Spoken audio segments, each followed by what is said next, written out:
From the very first time all the way to today, it's been several years, every time I cross that wall, every time I cross the sign, I see the exact same thing.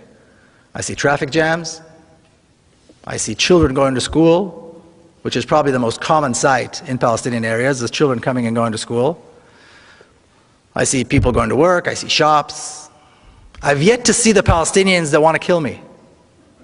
I've yet to see the Palestinians ready with machine guns and tanks and F-16s ready to bomb me because I'm an Israeli. I've yet to see that. And I know that many other Israelis who do this haven't seen it either.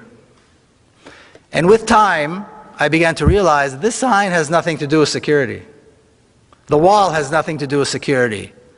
The massive armed Israeli forces along the road have nothing to do with security. The terrorizing and harassment that Palestinian Israelis go through when they go through Tel Aviv airport, the humiliating process that they have to go through, they have to endure every time they decide to leave and go overseas, has nothing to do with security.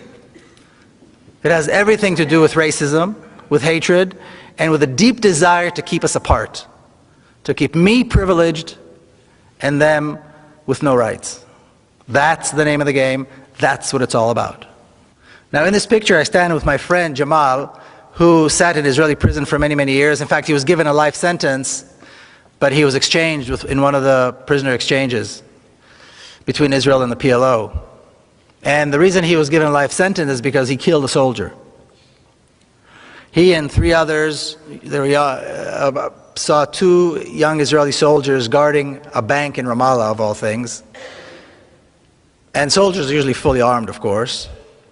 And they approached them and they stabbed them to death with a knife. And for that they were later on, beaten, tortured, and arrested and given life sentences.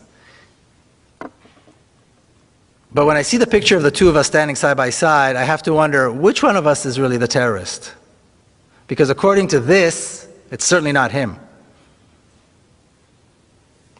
I, on the other hand, served in the Israeli army, an army of occupation, an army of oppression, an army whose sole purpose is to make sure that he does not have a state, he does not have rights, and he dare not resist. So yes, my army has uniforms and commanders and generals, but which one of us is really the terrorist? I'll give you one example.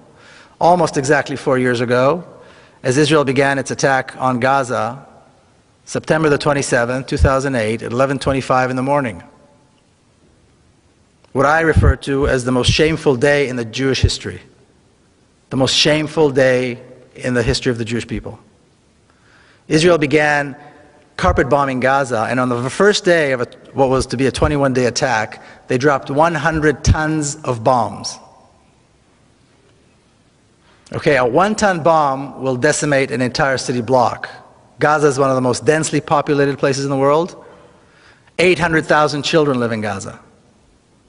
11:25 is exactly the time when the morning school shift and the afternoon school shift change. So all the kids are in the streets. All the children are on the streets. That was the moment decided by the decision makers in Israel to begin the attack.